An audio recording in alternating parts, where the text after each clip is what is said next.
Hello everyone. Hello. It is Zach GP, as per usual. And you know what? Before we head into F1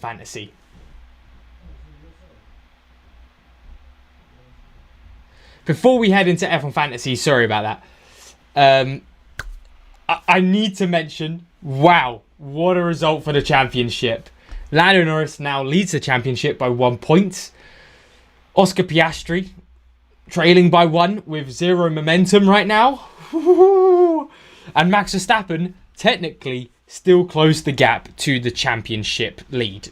Because obviously Norris gaining points on Piastri. So what? That's a 36-ish point gap that Verstappen's got to the lead. So technically he still gained 4 points, if the maths is correct. But with that out of the way, I can't get over this. I can't get over this fastest lap. I can't. And it's doing my absolute head in. I can't believe it. Like, 22-point gap should have been 42 points. No, I can't believe it. I get why they've done the one stop, but when everyone was pitting, I was like, surely. I was waiting. I was like, where's Norris's pit stop? This is great. When he comes into the pit, he's going to have fresher tyres, softs, fastest lap. They were even asking Lando Norris, for the next stint, do we want softs or mediums to help Piastri out as well? And they were like, yeah, there's softs, definitely.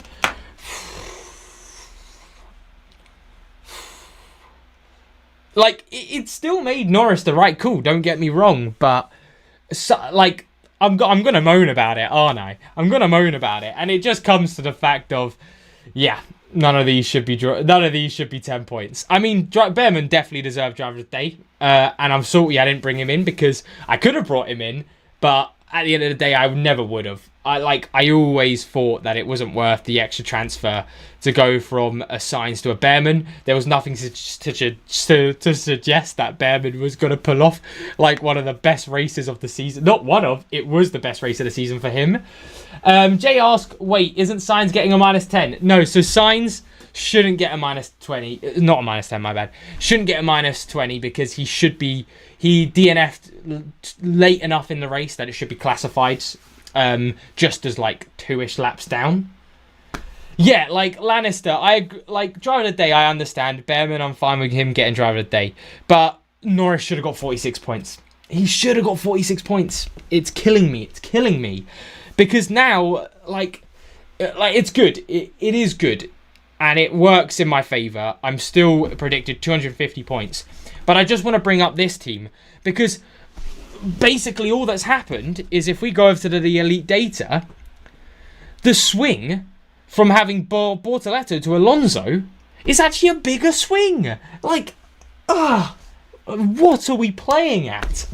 How has it ended up with Bortoleto and Alonso being the bigger swing than Norris to Verstappen as the 2 times? It's a little bit annoying, but of course I can still be happy. By the way, I am moaning. I'm not unhappy with my team.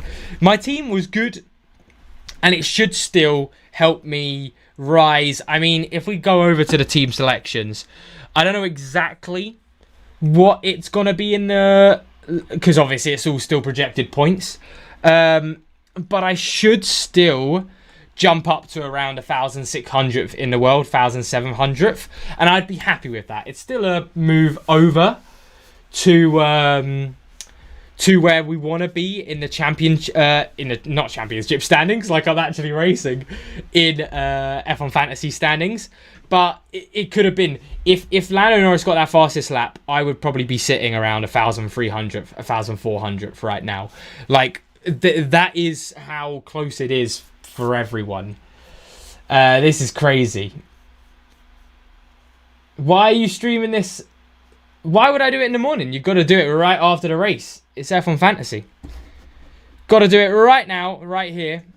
Because this is when everyone's coming back from it. We're getting our points through and through. And we've got to give a little rundown. Because then tomorrow is As you know, it won't be tomorrow. We've got a break, don't we? But normally, tomorrow is where we then start looking into what we can do for Brazil and stuff. But yeah, Lannister, should have final fix to Behrman? Yeah, no. Who would have thought? Who would have thought that was the move? Not me. I can't believe it. How has Behrman got the most points this weekend? Very much deserved. But it should have been Norris on 46 points, and it's killing me. But I guess one thing as well that's good is because of the fastest lap going to Mercedes, it means they're most likely, unless there's a bit of a difference in the actual pit stop points, Mercedes should get second in the constructor. So McLaren and Mercedes was the way to go. It's just a shame because it could have been Norris so much higher. But we live and we learn. And we do what we do. So I'm fine with that. And at the end of the day, what a race. What a race. I'm just happy we actually had a good race in F1. Like, it's been a hot minute since we had a good race. I can tell you in my ranking of the race review. Yes, that's insane. That's ended up being such a huge swing. It's definitely the best race I think since I will say summer break right now, but let me just double check what races we've had since the summer break. Thank you for the follow over on TikTok. Actually, let me get the TikTok chat up as well because I'm probably missing some stuff there. But of course, yeah, the big storyline is Lando Norris is the championship leader right now, out of Kota, Singapore, Baku, Monza, Zandvoort. Was Hungary before or after the summer break? I can't remember now. It was before, I think. Yeah, I think this is probably maybe not as good as Zandvoort. Definitely up there. Potentially very similar to Zandvoort. Yeah, probably right up there for the best race we've had since there. Huge. So very excited to at least have had a good F1 race. Great for the championship as well, for everyone getting closer. Verstappen's 36 points behind Norris. Norris is a point ahead of Piastri now. It's insane. But yeah, for F1 Fantasy, just what could have been for my points. But at the end of the day, 250 points should still boost me up in the standings. So I'm still happy with that. Can you finish the 138 build with 1 or 2 Alpines versus current team? Yeah, that's fine. Realistically now, the 138 team, I think going into Brazil, Verstappen is still going to be the general 2 times everyone looks over to, unless Norris has a brilliant race again. But after that race, it would definitely be Behrman, if you can afford to bring in Behrman, because he looks good on the budget. So it'd be Behrman, Colapinto, Gasly. Yeah, Behrman's 100% driver of the day. He got it by quite a country mile, to be fair. So no surprises there. Quite a few. Yeah, no, I know. Brilliant on points for him. Behrman, insane. Absolutely insane. Yeah, insane. Sorry, no, I'm getting distracted. But yeah, it'd be with Behrman. But if that didn't get you to Norris and Verstappen, because it'd be McLaren, Mercedes, Norris, Verstappen, Behrman, Colapinto, Gasly. But if you couldn't afford to get Behrman in, then you'd go to Bortoletto. If you couldn't afford to go Bortoletto, honestly, with that sort of team, I would be happy to even go over to Alonso to accommodate for a team like that, even though he's going to be going down in budget. That's how big budget. Like, if you had McLaren, Mercedes, Norris, Verstappen, you don't have to worry about anything for the rest of the season. Insane. Yeah, Dominic, I'm in the exact same position as you, because I could have done it. I'll show you exactly what could have been the situation where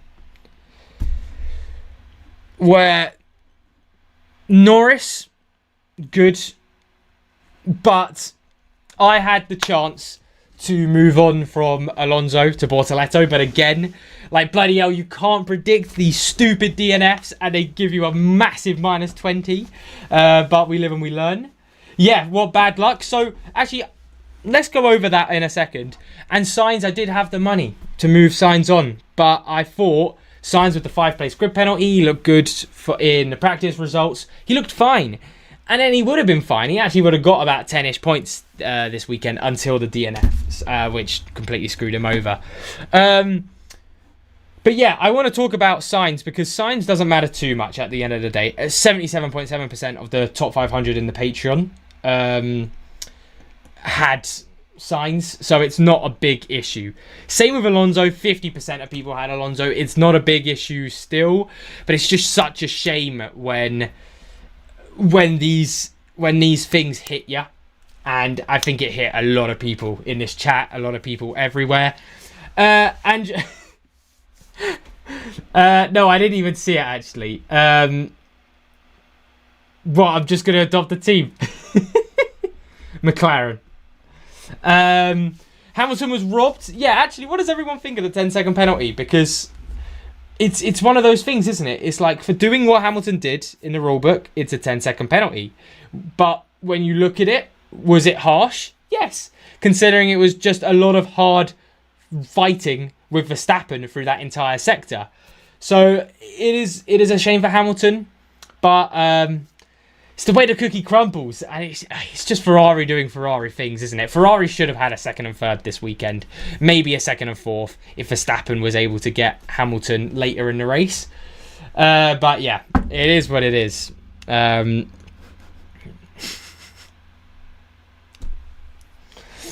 What are you talking about? What are you talking about?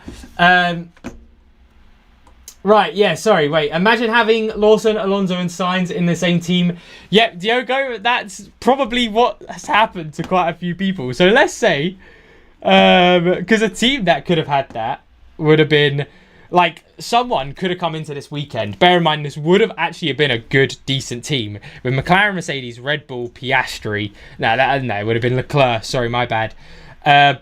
Where are they? Alonso, Lawson, and where's the other? And Sainz. This would have been a half decent team heading into this weekend, and it would have got 177 points. That's how insane DNFs are in F1 Fantasy. It's insane. Oh my, oh my. Has the top 3 scoring drivers and top 2 constructors no full DNFs? Christian, what a brilliant race. So I'm assuming you had McLaren, Mercedes, Norris, and then if you had McLaren, Mercedes, Norris and didn't have a DNF, huge race from you. That will boost your points incredibly. That is brilliant for you. Hamilton saved Mercedes. Yeah, 100% agree. Ferrari should have got more points. And it's just I can't believe it. I just can't believe that that's happened to Hamilton again. Like, I mean, again, he hasn't done that this season for the 10-second penalty, but it's so unlucky for him that the one time Ferrari looked good and he goes and does that. Oh, what a shame. Not only do you lose points, but the 1.2 million swing in budget is probably what will stop me getting Norris Verstappen for my free times. Yeah, agreed. Like, I'm getting hit with a minus 0.2. So I've got to work my arse off now to try and get over to Verstappen and Norris. I don't even think I can. Maybe if I don't think with Sainz and Alonso both getting minus 0.6. It's just, I can't believe it. Tommy Chapman says, I had Colapinto, Gasly, Alonso, Verstappen, Russell, Red Bull, Mercedes. Just Alonso. That's a shame with the Alonso. And Red Bull as well. Red Bull to only get 36 points is very, very harsh. I also agree, Jonathan. Hamilton will get his podium soon, but maybe not this season now. Maybe not. Maybe we're looking in 2026 when, I mean, if Ferrari build a half-decent time. A half-decent car, I mean. Oh my. It just hasn't worked out for them. Leclerc and Verstappen should have got something. Yeah, so I think it's one of those things, isn't it, where you can clearly see it's harsh on Hamilton, but the rules are simple in how that is given as a penalty. It's always going to be a 10-second penalty. But yeah, Verstappen, I do think, was lucky to get away without a penalty. It was hard fighting, and it's a shame for Hamilton because then obviously they called it Hamilton and Verstappen's tussling, no penalty. It's just then how much he gained going off the track that became the big issue. So, yeah, shame for Hamilton, but there's nothing you can do in that situation. Right, you think Piastri will cover next race? Perhaps get the pressure off, and with the recovery drive here, I think he'll be better in Brazil. He'll be back in the top 3, but do I see him winning the race? I don't know. I really don't think so. I think heading into Brazil blindly, I still think my money's on Verstappen coming back actually in Brazil now and doing a little bit. Probably not. I literally just have not slept the entire week, and I'm actually seeing Harley tomorrow. So I'm going to be sleeping in and then seeing Harley, so probably not tomorrow. What do you think? Will Antonelli and Bortoletto increase 0.6 million? Bortoletto definitely will increase 0.6 million. And Antonelli will as well. I don't know how accurate, because sometimes the overtakes are a little bit off on F1 Fantasy Tools. If Antonelli did go to his 11 points, so I wouldn't be surprised if it was only a 0.2. But Antonelli did have a lot of overtakes, so expect a 0.6 million for now. At least we saw good signs from Piastri. Good signs from Piastri. I expect him to be back in the top 3, fighting Norris and Verstappen. But heading into Brazil blindly, my money's still on Verstappen coming back into this a bit. But maybe with this momentum, Norris can continue. Honestly, for F1 Fantasy, it would do me some massive favours if Verstappen would go and win, because then I could go back to Verstappen, potentially Verstappen and Piastri, and that'd free up the money to go to them, which is good. But basically it's keep an eye on Norris and Verstappen. Put them in your team if you can afford it with McLaren and Mercedes. That's the way it's gonna go. JA2M says Verstappen, Russell, Alonso, double Alpine, Red Bull, McLaren. Red Bull, shame to see what happened to them. Alonso, shame as well. But double Alpine actually saved you points. Sort of. Very similar points to Sainz actually, because he got classified. Verstappen saved my ass, and thank God Russell got fastest lap. Yeah, I know. Yeah, I literally was complaining about it with the entire start of the stream, because obviously I went for the differential on Norris, and it would have been absolute huge points if Norris did get the fastest lap. The differential went from 42 points to 22 points by Norris not getting that fastest lap. I'm not salty, definitely not. Moving on, is Norris all the way? The championship conversation is over. 100% definitely not over. I do definitely believe in momentum in F1, but last season Brazil was not a bad track for Piastri. It was just the rain on the actual race that caused mayhem. Qatar also was a good track for Piastri. Vegas, if it's Mercedes, then he won't lose a lot of points to the likes of Verstappen and Norris. So there are still 2 tracks coming up where I think Piastri will be fighting everyone, even with the lack of momentum. So I don't think he's out of this. 1 race with him beating Norris, and he's back ahead of him in the championship again. So it is in Norris's hands, 100%. But we're talking, again, maybe a 40% chance for Norris winning the championship, to 30% to Piastri, to 30% to Verstappen. This is how close we are talking. It is fine margins, everyone. Too bad Norris didn't pit. That would have been, and I get it. There's no reason to. I was all for fastest lap point actually going, and now I hate that I was, because I could have done with it being there, because Norris would have gone for it, but I'm still happy with the way my team went. Like, at the end of the day, like, I can't complain. We're going to go up in the rankings. It helps recover a little bit of that extra DRS play. And now I'm just hoping for those calculations to come in as quickly as possible. Provisional points have come out, everyone. So let's see how I did in the league, actually. Live showing of in the league. Oh, my word. Oh, okay, never mind. We've actually taken a much bigger jump up than I thought we would. Oh, this is, oh, I can't believe it. Everyone, I probably would have been in the top 1,000 if Norris did get fastest lap. This is killing me. This is absolutely killing. No, actually, I've got to remember there was a lot of overtake points, so it probably was 1,500, 1,600th. But this is killing me. I can't believe how much we've jumped up, and it could have been top 1,000 if he got the fastest lap. But it's good for the championship. It's good for our global ranks. But of course I'm going to complain. Of course, as you can see, I've been complaining about it on Twitter all the time. You knew it was going to happen when it was all happening. But we're happy with that bounce. But what a race. What a race. And I can tell you actually on the race review heading out after... Oh, sorry. Actually, I haven't been keeping an eye on the TikTok chat. Lando Norris fan, P1, I bet you're happy. I bet you are happy. And even though I'm actually wearing a Piastri hat right now, it's just because I've already got Norris merch. So I am very happy with Norris being ahead in the championship. Yeah, very happy that it's happened like that. But bloody hell, get those fastest laps. But we live and we learn. We live and we learn. It's fine. It's fine. It is all fine. You guys are gonna get sick and tired of me talking about this fastest lap. I'm like a crazy old man right now. Like, oh, fastest lap. Like if you'd hear me ranting about it anywhere that's not F1 Fantasy, you'd be like, why is this guy talking about Norris pitting? He didn't need fastest lap. This is F1. There's no point for it. And then I'm just me in the corner being like, no one knows the pain of losing 10 points in F1 Fantasy. Yeah, Dominic, yeah, I'd be surprised if in the global leagues I kept that high lofty rank, purely because that is taking in all of Norris's points without anyone who kept Piastri with those overtake points, without Verstappen's overtake points, without all of the Russell and Antonelli overtake points. So I'm actually still thinking it's going to be 1,700th, 1,800th in the world by the time we get those points out, but it's a good step in the right direction. It's a very good step in the right direction for top 1,000 this year.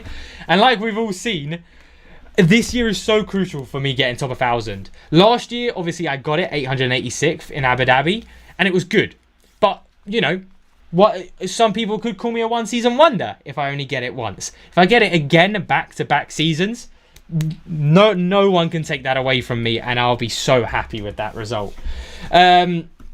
But I'm trying to think of anything else that we need to talk about right now, because realistically, we've got a nice little break. Do you think triple McLaren in Brazil? It will definitely be an option, but I think heading into Brazil, it will definitely be McLaren, Mercedes, Norris, Verstappen as the go-to if you could afford that, no matter the cost, even if it's with double Alpine. And then again, I'm kind of hoping that Norris doesn't win, because I'd happily go over to McLaren, Mercedes, Verstappen, Piastri if Verstappen looks good. Because I don't think I can fit in Norris Verstappen, which is really frustrating. It's the first time I've struggled this season on budget, and I'm already instantly getting the massive hits from it. But we'll see. Yeah. Definitely, if Norris still looks good, it will be Norris Verstappen or Norris Piastri, and that's where we talk about the triple McLaren.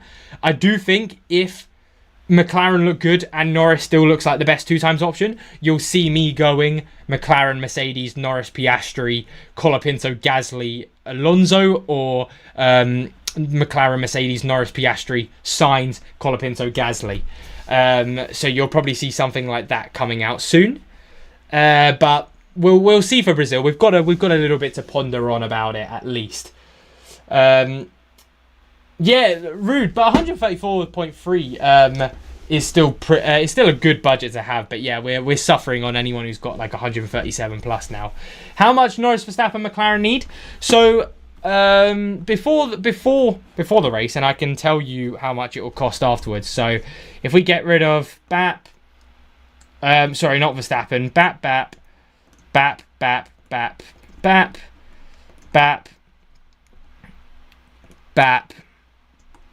and then put it up to 135, 136, 137, 138. Here we go. So the cheapest one would have been about 137.2 million. Realistically, after what we saw, Colapinto's going to go up 0.2, Gasly's going to go up 0.2, Alonso down minus 0.6, so that's minus 0.2. Verstappen up 0. Wait, is he up 0.3? Hang on, let me just double check. Or is it 0. Verstappen up, so minus 0.1. Norris down, so minus 0.2.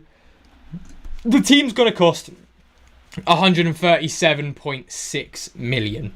So that's what you need for Norris and Verstappen. But let's say you need Norris Piastri. It's a little bit more feasible. With double Alpine, if we get rid of, if we put in to have Gasly and Colapinto, you can see we can all just about get in double Alpine. It's not ideal, but it's definitely probably the route I'm looking at if Verstappen doesn't look dead set for a race win and Piastri picks up the pace. It would then be McLaren, Mercedes, Norris, Piastri, Sainz, Gasly, Colapinto. I'm fine running double Alpine these days, because we're not going to get every race like that. And realistically, we just have to hope for DNFs elsewhere, and that's exactly what they do when they get those points. And they'll actually be good for budget increases, especially Gasly heading into next race weekend. So that's something to keep an eye on as well. But then let's give a nice little telemetry on the official website. No, this is F1 Fantasy Tools. So this is for F1 Fantasy. This shows F1 Fantasy points. If you're a Patreon member for them, it also shows your teams already and all of that stuff. Great fun F1 Fantasy. We absolutely bloody love it on my channel. But let's give a quick summary, because I'm going to then go very quickly at it. I'm absolutely knackered. I think this entire weekend I've had about 6 hours of sleep because of all of the racing at weird times. But I ain't going to complain to all of you. I'm trying to read the chat, because I believe I actually don't think I'm getting all of the messages coming through, because I can see different messages on my screen to what I'm actually seeing. Oh no, it's different colours. That's why. There we go. Is there a chance Mercedes score more than Ferrari, and is Ferrari less than... yeah, there's a chance Mercedes do better than Brazil, so I'm fine keeping them for now. Even though Ferrari should have got more points this weekend. We'll see who looks better heading into that weekend. And if Ferrari looked better, that would also be quite useful, because then I could stick with Norris, go double Alpine with Leclerc, McLaren, Ferrari, and I could also do something like that. Joe had 280 points, no chips, with Behrman, Verstappen, Leclerc. See, what a brilliant race. And this is what I'm talking about with not hitting DNFs being the main thing, because my Norris differential actually didn't work out to people who had Behrman. Incredible race for you, Joe. Huge congratulations, 280 points. I'd love to know where that puts you in the world now, because that should bolster you up dramatically in the leagues. Huge congratulations. But right, let's do a quick little summary, and then we'll get into I'll get into Brazil later on this week. So Behrman, 100% deserved driver of the day. Absolute brilliant race from him. I loved seeing how good he was around this circuit. Yeah, Dominic, I'll mention that actually. Mercedes do tend to do better around cooler tracks, as we know. So we'll see if it looks better for Mercedes. Hopefully it does. Behrman will be an instant lock for anyone who wants a budget building B tier driver. Will he replicate 37 points? Probably not, but he still looks decent. Norris and Verstappen heading into Brazil look like the favourites for 2 times again heading into next race weekend. If you can afford to go McLaren, Mercedes, Norris, Verstappen, I'd highly recommend it. However, if you can't afford that, the next best right now looks like McLaren, Mercedes, Norris, Piastri. And then if you can't afford that, McLaren, Mercedes, Verstappen, Piastri. I'm hoping that Piastri picks up his socks so that we can do triple McLaren if we can't afford Norris and Verstappen, and that Verstappen's around 2nd, 3rd, 4th. Oh, bloody hell, and there's going to be rain. But that's for Brazil. Right now, both McLarens look pretty good on points. Ferrari-wise, they looked good over here. They didn't get the maximum out of what they could have. And at the end of the day, coming into Brazil, it's going to be a 50-50 on who's better, Mercedes or Ferrari. Probably looking at more over to Mercedes. But Russell and Antonelli also had a good race. We're going to have a lot of A-tier drivers looking good for budget increases, which is also good for F1 Fantasy in general, because it adds more variation for our 2 times options. Hamilton, shame to see him have a bad race weekend. Still probably the only A-tier asset driver-wise to definitely not go near. still holding up to that. Stroll somehow has had a brilliant race. That completely went under the radar for me, getting 14 points. But heading into next race weekend, Bortoletto's going to be a must-have for budget increases. Albon's going to be an option for that. I think Ocon will actually be an option, because if we head over to the budget, Ocon has that -8. And realistically, it's probably one weekend short on him, but he still will be. It's not going to be ideal, but if you had him, I wouldn't be like detrimental for you. But he's not going to be one of the top ones. The top ones are Behrman, Bortoletto, probably Stroll. No, Stroll has the DNF, so not Stroll. So Behrman, Bortoletto, Gasly, Colapinto will be the top 4 budget options for BTA driver wise. So keep an eye on them. Must sells are going to be Lawson, Alonso, and probably Sainz as well, unless you think Sainz could increase there, but I'm not too insane. Very much agree on the unnecessary virtual safety car. I actually talk a lot about that in my race review. So there'll be sales coming into this weekend. McLaren, Mercedes look like the best assets heading forward into Brazil for those big teams. However, McLaren, Ferrari still are options if you can afford that, so that's fine. Red Bull still a differential, but from what we're seeing, if Verstappen's not winning, like we've seen, it's not worth it. And I think that about sums up everything that I need to talk about right now. Absolutely insane race. I really hope it doesn't rain in Brazil. I could really do with an easy F1 Fantasy weekend. I mean, if it rains, I think we all know we're going Verstappen 2 times, right? I think that's an obvious one, isn't it?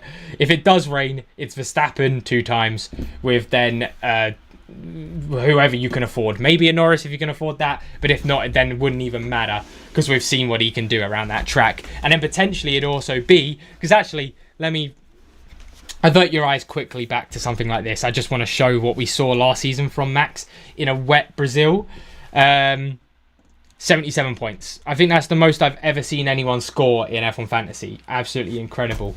But anyway, we'll see exactly what happens in Brazil when we get to it. We've got a lot of time to simmer and think about it. Great race. Race review will be out in about 2-3 hours. It's going to be a very small edited video again, just me talking basically, which is still quite fun. I enjoy doing those videos. But make sure to like and subscribe wherever you're watching me from. Mainly the YouTube's the big one. Twitch, and TikTok I'm also live on right now. But yeah, honestly, this weekend's killed me, because for everyone who doesn't know out there, I work Friday, Saturday, Sunday, Mondays. So then because it's security, it's 12-hour shifts. So then I get back and then I'm also editing these videos. So the weekdays are absolutely beautiful for me. I love the weekdays. But the weekends are absolute nightmare for trying to get everything in. So I'm knackered. But thank you all so much for watching. Make sure to like and subscribe if you haven't already. We've got a very, very special Fan Amp preview show coming for you guys, so make sure to watch that. I don't actually think I can talk about what's happening, but you're gonna be it's an exciting one, I can tell you that. That will probably be around later this week, early next week when it comes out. I don't know for sure. On my own channel, race review out later today, like I mentioned, and probably just some random video.